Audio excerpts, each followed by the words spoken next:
A story of extreme violence unfolded after Officer Akinyemi Borisade and Officer Nathan Vickery responded to an unusual trespassing call and arrived to see the suspect, Mayra Martinez, refusing to leave her workplace while drunk. Borisade went to control the suspect, but acted in a very aggressive manner, using excessive force and striking her multiple times, according to witnesses. Vickery reported the incident to his superior officer, and an interrogation followed suit. So you guys decide to head down to the jail. I'm guessing you're driving her, correct. And I guess Borisade followed you. Correct. As a 35. You guys get to the jail. What route did you take? 95 North? No, sir. I jumped on Phillips and took Phillips, and then jumped on 95 from all the way to the dead end of Phillips, and jumped on 95 from there. Gotcha. You guys get to the jail. What do you notice when you get to the jail? Like, how crowded was it, and what time did you arrive there, you think? Oh, man. What time would we arrive there? 5:30 maybe? Okay. Something like that. Okay. I'm not 100%. And what was the crowd like? Like, how many cars It were was a decent crowd. There might have been 3 or 4 people waiting to get in. Okay. Suspects, inmates at this point, waiting to get in. I was able to park pretty much in front of the intake door. Okay. But there were multiple cars. Fortunately, I had to park up front towards the exit. Okay, and I guess, so when you get to the jail, you guys go inside before you start completing the arrest report? No, sir. We'd started on the arrest report then, actually. Where at? In the Sally Port. Okay. In the Sally Port, Right. yes, sir. So... Oh, that's what you mean. I'm Yes, sorry. We were yeah. in the Sally Port before we started, Okay. correct. So, you guys are in the Sally Port, and then that's when you begin to complete the arrest docket. Correct. Let me ask you a question, and just to clear some things up. The arrest report. You did the arrest report. Who did the narrative? Officer Borisade did the narrative, Okay. yes, sir. And I guess, tell me the reason why he did the narrative. I think we're just thinking because she was hobbled and just to, in a way to expedite the process. He said he might actually send it through MDC. Would you like me to do the narrative? And I said, that'd be perfect. I'll Cool. start on the blocks and we'll knock that out. Okay. And then we did review the narrative together. Okay, not a problem. So you're doing the docket, you're checking in all the biographical stuff for her. He's doing the narrative. I guess at some point he sends you the narrative, you guys review it, you submit it. Who was the approving supervisor? You remember? Garrett. Yes, sir. Did you ever notify your supervisor of what you had prior to getting to the jail? No, sir. Okay. It was he was, I believe that was the day he was on something. He told us he was going to be off the radio and stuff for a while. So if we had anything, send it to somebody else. Gotcha. So you guys complete the docket, it gets approved. How long do you think that process took? It seemed like it took a while. It had to have taken a good, hour and a half. Okay. Because I had a robbery deployment to be on at 7. I ended up showing up a few minutes late because of it. So. Okay. And so the entire time, was she in the car? Did you guys let her out? She was in the car the entire time. Okay, that you guys were completing the docket. Yes, sir. Correct. Sounds good. So docket's approved now and she's about to exit. What side of the vehicle did she exit on? The driver's side. Okay. And at that time, she had the hobble on. Who decided to take the hobble off? I did. Okay. I spoke. She had actually started to calm down quite a bit at this point. Yes, sir. The detectives first tried to get all the facts regarding what happened after the arrest to note any discrepancies and asked for specific details regarding the suspect. They also asked about the arrest report and who wrote it to figure out whether it could have been false or not. She was, for once, being pretty quiet in the back seat, not saying much. At least if she was saying anything, it wasn't profanities. I opened the back door and I said, look, we can take the hobble off if you continue to cooperate. We'll remove this for you. That way you don't have to hop up to the front door and we'll, let your legs breathe or whatever. And she agreed. She said, okay. Okay, cool. So you take the hobble off. Do you give it back to Borisade or you held I on actually to it? went and put it in his car. I told him, I said, hey, I'm going to place it in your car. Okay. So I did. So now it's coming close to, I'm guessing if you're saying you guys get there 5:30, you have the deployment around 7 o'clock. Tell me about the determination for you to leave and him to stay with Miss Martinez? I told him, I said, I have a robbery appointment to be on at 7. I'm already late, and I hate being late for those things. But I just said, you're the second arresting officer on the docket. I said, would you mind staying? You can, sign the docket. And yeah, he said, yeah, absolutely. That's fine. Go do your thing. Gotcha. So, yes, sir. And when you left them, how was she acting while standing in the Sally Port waiting to be admitted into the jail? I wasn't there long. I don't remember her acting out at all. Okay. But I wasn't there very long to watch or observe. Okay. So, correct me if I'm wrong, you were not there for the entire incident that led up to the altercation between... No, sir. Okay, because you had already left at that time. Yes, sir. Vickery was asked about why he left Borisade after Mayra Martinez was taken out of the car, and he described that he had another deployment soon, so he had to leave Borisade in charge of signing the docket. He was then asked questions regarding the incident itself. Were you concerned about any of the use of force at the parking lot? Yes, sir. Okay. What concerned you? There's quite a few punches thrown. Okay. Um, And when you say quite a few, what are you talking about? The number, the areas that the punches were thrown no, to? the number. Okay. Yeah, it seemed like it was a lot of punches, more so attempting to control her arm and detain her. Vickery seemed concerned about the force used on Martinez, and although he is hesitant to turn on his partner, he knows that it is the right thing to do. So you're concerned about the number of punches thrown, not the area they were thrown. A lot of the ones that I saw were mainly to the back and side. It seemed like a pain compliance, but I think a combination of the number and then where they were thrown could have concerned me, such as you throw a few punches to the back or whatever, and to get a little pain compliance, right, and to get her hand removed is fine. Continuous side back, I think is what kind of triggered a little concern for you. Yeah. Okay, so but when he's striking her or punching her, the handcuffs were not on yet, correct? They were not on yet. Okay, Yes, sir. and she was not compliant. She was still resisting you guys' demands for give me your hands, give me your hands. I had her left hand with the cuff behind her, but the right arm was not. Right.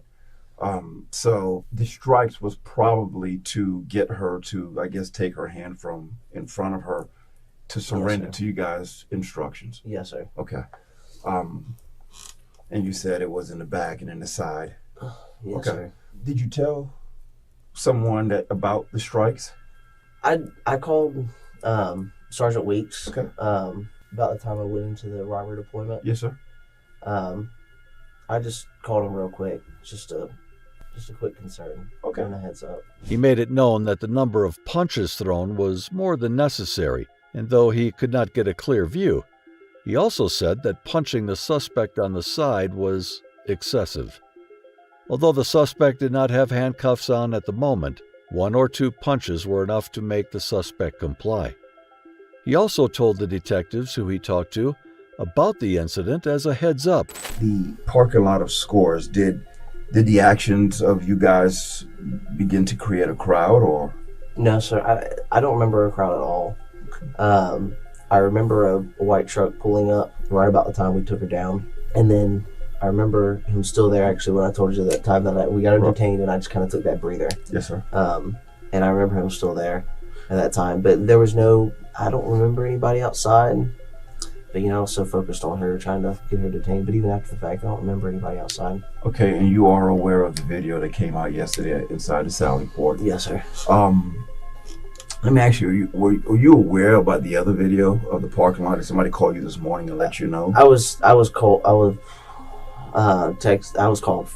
it last night, actually. Okay. Yeah, I called about it last night. Somebody, because it was at the bottom of a news article or something of that nature.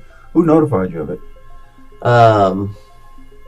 It was a fellow officer of mine. Okay. A friend of mine. Just kind of wanted you to see, like, hey, bro, this is probably gonna happen. It just said, hey, this video has come out, everything. So. Well, let me ask you a question. Now, because we've reviewed the video as well. Looking at the video, tell me your opinion of looking at the video. Was it the same as the concerns that you communicated to Sergeant Weeks? There were there were some things that were missed on Okay. my end that I didn't see. I don't know if it was adrenaline or maybe the few times that I looked up to, the radio and contact, to call for backup. But there were some more that I didn't see that I didn't communicate to them at first. Okay. But all in all, and look, I'm not here to. What am I trying to be the moral police? Okay. Yes, sir. You guys are taking a person into custody who you guys had to respond to because of her level of intoxication, and she's not being compliant with her supervisors who terminated her and asked her to leave the premises. So as a result, you guys respond. While affecting an arrest, at some point, you guys were not able to get both handcuffs on. And if she's swinging it as a weapon, like I said, I don't think the video showed that portion. The detectives then question Nathan regarding the setting of the scene and if he remembers there being other people in the surroundings. He says that he did not see anyone, but also tells the detectives he could have been mistaken as his focus was on detaining the suspect. Later, when asked about a video of the crime scene that had been circulating, he tells the detectives he knew about the video, and although there were some parts he did not see happen, he implies that his statement on the use of excessive force remains the same. Of course, you know how these things are. Of course. You get the juicy part, but you don't get the whole picture. That will be for supervisors to determine. But when you're affecting an arrest and people are non-compliant, okay, and actively, physically resisting, okay, sometimes things look bad, but are they justified? But what you did by calling Sergeant Weeks was the appropriate response for everything, because all you wanted to do was, hey, Sarge, FYI, Yes, sir. I may not have agreed with everything, but we're making an arrest. So, Yes, sir. I'm just keeping you in a loop in case you get questions. So that's fair enough. The detectives praised Vickery for doing the right thing by telling his sergeant, but also tell him that there is always more to the story than what a video of the crime scene tells. They almost seem like they are justifying what happened to the suspect, and that Borisade may not have been in the wrong alone. You didn't speak with management. Did Officer Borisade and you communicate when he came out of the business after speaking to management before you guys approached her? About just anything? Like the reasons why management wanted her gone. The only thing I got from him, and I honestly couldn't tell you when it was that I got this from him, but he just said she was fired because she came to work drunk. Came to work drunk is what? Gotcha. Yes, sir. What in your short time out there, because you guys have just been out there for like 2 months, which is probably the equivalent of a couple of work cycles. Yes, sir. Had you ever responded to any of the calls with Officer Borisade? Yes, sir. And tell me about it. Was any of those calls you having to go hands-on? Yes, sir. Okay. One previous, yes, sir. Was just one, yes, sir. Was it a situation that got out of control, or And no, sir, not at all. It was well, I say out of control. It was a domestic situation, where we were trying to detain the husband for domestic battery, felony domestic battery, and he resisted. The wife wanted to come out and save husband. and everything was acted within policy and procedures? Yes, sir, correct. He explained that Mayra Martinez was fired due to her coming to work while drunk, and that was all he knew, as Borisade actually was the one who talked with management. He was also asked about his previous records with Borisade, but he made sure to tell them that everything went according to the procedure before. The detectives then left to get some more things clarified and told Vickery that he would be free to leave soon, but when they came back, they had a few more questions for him regarding the police report. Did you watch the video of the Scores parking lot prior to completing your RTR? I did, yes, sir. Okay. Did you reference anything from the video to base your narrative for the report, As far as or was it independent? No, I really went into the RTR as independent as possible. Okay. I mean, I'm not going to say that, looking, seeing the video. Didn't I saw the video, influence your response, but yeah. I went in thinking from the time of the incident. Okay. Looking at You said you actually missed some things on that you seen on the video that you missed. I guess the time that happened. Right. What exactly are you talking about? I think there was a point where he actually pushed her face or whatever into the ground. Okay. Maybe once, maybe a couple times. Okay. And I didn't see that. at the time that it happened. Okay. They asked him whether his RTR report was influenced by the video of Borisade hitting Mayra, and what he does not remember happening, but saw in the video.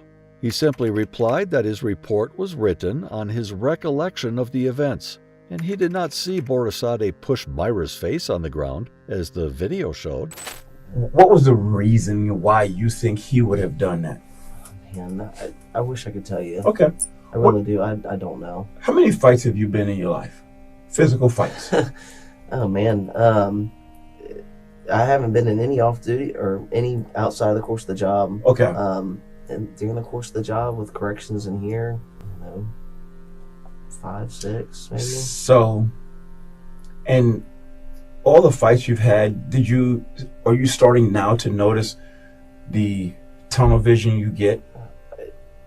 Absolutely. I mean, I still struggle with tunnel vision when fighting out. We all do. It's We not all do. struggle, it's just it doesn't- human it nature. That's doesn't the go body, away. right? Yeah. That's the body. And I mean, you got the SWAT guys that they train us as how to Absolutely. fight it and do a lot better job as us who don't get that training. Because what I'm trying to decipher was, did you miss what you didn't see on the video because you just didn't want to see it, or is it because hell, you guys are both boogieing and trying to take care of business to get her No, to stop resisting? No, sir. I think it was straight adrenaline. Okay. I just, there's just some things that I just missed. And when I look back at the video, I know when he pushed her head into the ground, I was trying to communicate over the radio at that point. So I think with just holding her down, trying to communicate over the radio, I think my mind was just elsewhere, and whether, I just didn't see it. Okay. Or it didn't register. The two detectives then question him regarding what could have led Borisade to do what he did, but he has no answer. Then they ask him why he missed the part that was caught in the video, to which he gives a straight answer.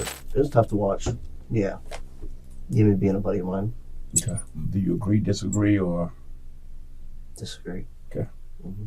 Vickery is uncomfortable having to talk about his friend like this, but he made it clear he did not support what went down and that it required more investigation. He stood for what was right without getting his emotions into play. Do what we did.